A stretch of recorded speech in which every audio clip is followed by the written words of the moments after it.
Il faut expliquer à l'Algérie que la France peut écraser le gouvernement algérien. Les propos extrêmement graves de ce journaliste chez Europe 1, évidemment chez Vincent Bolloré. Mais vous allez voir que derrière ce mec-là, il y a encore une fois Tel Aviv. Est-ce qu'on peut se mettre d'accord qu'à partir d'un certain niveau de folie collective, on arrive dans la psychiatrie? Parce que là, très clairement, Europe 1, ils ont rien d'autre à foutre. La note de la France est en train de se faire dégrader par toutes les agences de notation. Mais le principal sujet, c'est l'Algérie. Écoutez bien. Et ensuite, peut-être que le dialogue, il va peut-être mettre fin à tout dialogue. Et maintenant, expliquer à l'Algérie que la France peut écraser le gouvernement algérien si la France décide d'écraser le gouvernement algérien. Parce que ce pays, en tout cas, les représentants algériens ne comprennent que la force, le rapport de force. Donc le mec là avec ses petits bras qui veut écraser l'Algérie, c'est le chef du service politique de Valeurs Actuelles, un journal qui bizarrement est très lié à l'entité. Ce qu'il faut savoir mes amis, c'est que ce monsieur que vous voyez ici, Iskander Safa, était le principal actionnaire de Valeurs Actuelles. Il est décédé il y a peu, sa famille reste principal actionnaire et cet homme, il était très lié à l'entité. De nationalité franco-libanaise, Iskander Safa, durant la guerre civile libanaise, choisit de se battre du côté des gardiens des Cèdres, un groupe, une milice soutenue par l'entité. Cette milice qui faisait partie du front libanais était dirigée par Étienne Sacre, que vous voyez ici, et soutenue, vous le voyez ici, par Tel Aviv. Donc, la boucle est bouclée, CQFD, Valeurs Actuelles, on les sait très proches de l'entité. Donc le Stéphane Ligné que vous voyez ici, là, qui pète sa crise sur l'Algérie, on sait très bien d'où il vient, on sait de quel média il vient, on sait l'alignement de son média, et on sait très bien que c'est de l'occidentalisme pur, et donc la haine de l'Algérie.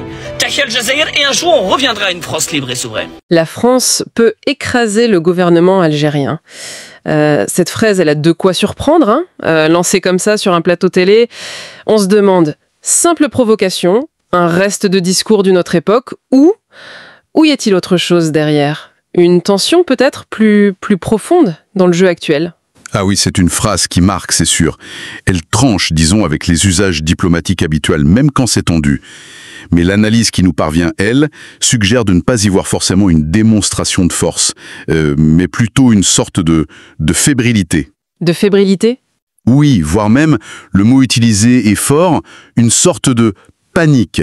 Une panique qui viendrait d'un système européen, occidental, peu importe, qui semble un peu perdu face à ses propres crises économiques, de confiance, une influence qui s'effrite, et cette rhétorique très directe, presque impériale, ce serait alors un réflexe, un peu paradoxal, non? Un réflexe qui trahirait une difficulté à accepter que le monde bouge. C'est intéressant comme piste. C'est ça qu'on va essayer de creuser un peu, voir ce qu'il y a derrière cette formule choc. L'analyse explore des connexions, des interprétations assez complexes.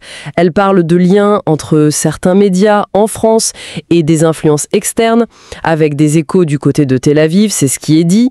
L'idée, c'est de comprendre pourquoi, dans cette grille de lecture, l'Algérie semble, cristalliser autant d'animosité.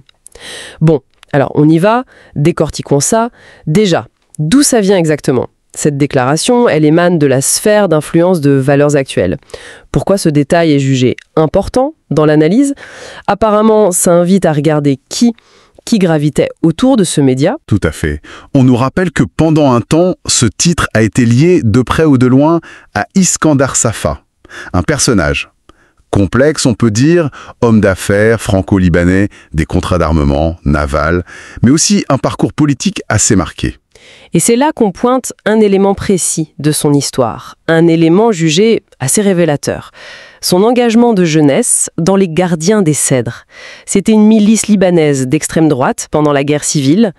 Pourquoi revenir là-dessus? Exactement, parce que les Gardiens des Cèdres, ils étaient connus pour leur nationalisme extrême, mais surtout, et c'est le point clé souligné, ils ont reçu un soutien logistique, militaire d'Israël pendant la guerre du Liban. Donc, ce n'est pas juste une anecdote biographique, quoi. C'est vu comme un indice précoce d'une orientation idéologique assez profonde. D'où cette notion de fil rouge géopolitique qui est évoquée.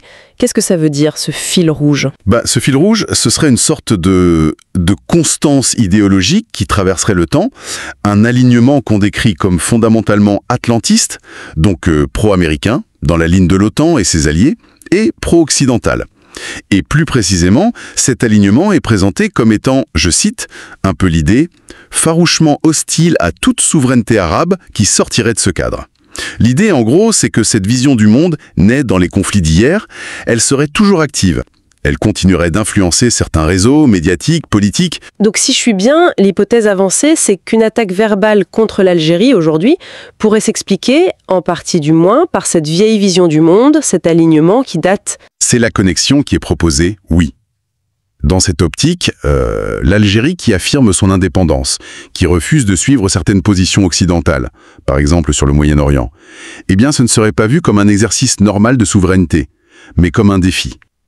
Presque intolérable, une remise en cause d'un ordre où l'Occident et certains alliés, comme Israël qui est cité explicitement, définiraient les règles. L'Algérie, en sortant de ce cadre, elle deviendrait une anomalie, à corriger, ou au minimum à critiquer très fort.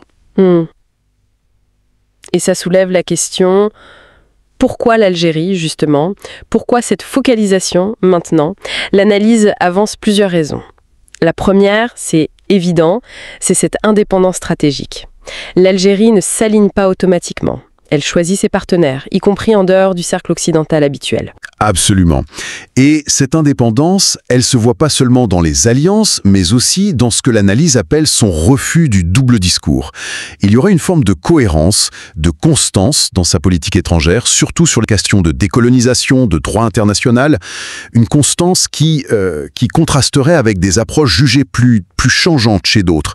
Et ça viendrait de son histoire, de la guerre de libération et de sa fidélité à ce qu'on appelle l'esprit de Bandung. L'esprit de Bandung, oui. Petit rappel rapide, la conférence de 1955, Indonésie, les pays fraîchement indépendants d'Asie, d'Afrique, qui affirment leur non-alignement face au bloc Est-Ouest. Pourquoi cet esprit serait encore pertinent pour comprendre l'Algérie aujourd'hui ? Parce que, d'après cette lecture, l'Algérie continuerait un peu sur cette lancée, dans un monde où les rivalités entre grandes puissances reviennent fort, où l'ordre post-guerre froide est contesté. L'Algérie maintiendrait cette ligne. Non-alignement actif, elle essaye de créer des ponts, notamment avec le Sud global. Elle refuse de choisir un camp exclusif.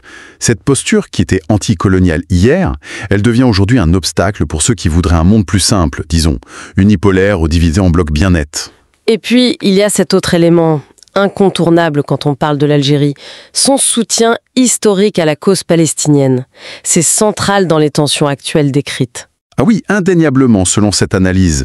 Ce soutien, ce n'est pas juste de la diplomatie, c'est ancré dans l'identité politique algérienne. Et aujourd'hui, alors que certains pays arabes normalisent leurs relations avec Israël, eh bien la position algérienne, elle fait figure de bastion, de résistance à cette tendance. Du coup, pour les réseaux décrits comme pro-israéliens, c'est clair, c'est perçu comme une hostilité directe. L'Algérie deviendrait alors, dans cette vision, un des derniers verrous à faire sauter pour redessiner la région selon leurs intérêts. En résumé, l'analyse nous peinte une Algérie qui concentre un peu tout ce qui peut hériter un certain ordre établi. Indépendante, cohérente, mais perçue comme rigide, fidèle à des principes jugés dépassés, et ce soutien palestinien. Une sorte de voix du Sud qui ne demande pas seulement sa souveraineté, mais aussi le respect, la dignité, la légitimité internationale pour tous. Ça défie une hiérarchie mondiale implicite en fait. Et face à ces attaques, la réaction algérienne, telle qu'elle est anticipée ou décrite, elle est aussi analysée comme significative. Ce ne serait pas la contre-attaque verbale immédiate, pas l'escalade dans la polémique, plutôt une posture qu'on qualifie de calme, sûr de sa position, celle d'un État qui connaît son histoire, sa profondeur stratégique, et qui estime que sa simple existence souveraine, c'est déjà une forme de résistance à ces tentatives de déstabilisation. Ce calme apparent, qu'est-ce que dit au fond ? C'est de la confiance, du mépris pour la provocation, une stratégie ? L'interprétation qui est donnée penche pour un mélange de tout ça. Une confiance dans ses propres institutions, dans sa capacité à traverser les tempêtes, une sorte de patience stratégique aussi peut-être. Ne pas se laisser entraîner sur le terrain de l'adversaire, celui de l'invective médiatique. C'est un contraste sans doute voulu avec l'agressivité de départ. Alger semble dire, on ne joue pas dans la même catégorie, on ne se laisse pas dicter notre rythme par des polémiques superficielles. Et ça peut être déstabilisant pour ceux qui cherchent la réaction épidermique. Et comment est-ce que cet épisode précis, cette tension-là, s'insère dans le tableau d'ensemble? Vous parliez de mutation profonde. Exactement. Il faut vraiment voir ça dans un contexte plus large, celui d'une possible redistribution des cartes au niveau mondial. L'analyse parle d'un redessinage des alliances. On voit la montée des BRICS, plus I par exemple, qui défie un peu l'hégémonie occidentale classique. On sent un éveil, ou en tout cas une affirmation plus nette des pays du Sud, qui veulent leur juste place dans la gouvernance mondiale, dans l'économie. Il y a cette perception de plus en plus forte d'une inversion des équilibres qui semblait figée depuis longtemps. Du coup, dans ce grand mouvement potentiel, les réactions agressives, comme la phrase du début, ce seraient des signes de crispation. Oui, de crispation, de résistance au changement, voire de peur de perdre le contrôle, c'est l'expression utilisée, de la part des tenants d'un monde ancien. Un monde où, les agendas se décidaient largement à Washington, Paris, Londres. Et face à des acteurs comme l'Algérie, qui non seulement refusent de suivre, mais proposent autre chose en renforçant les liens avec la Chine, la Russie, d'autres émergents, la réaction de certains cercles serait teintée d'une forme d'angoisse presque existentielle.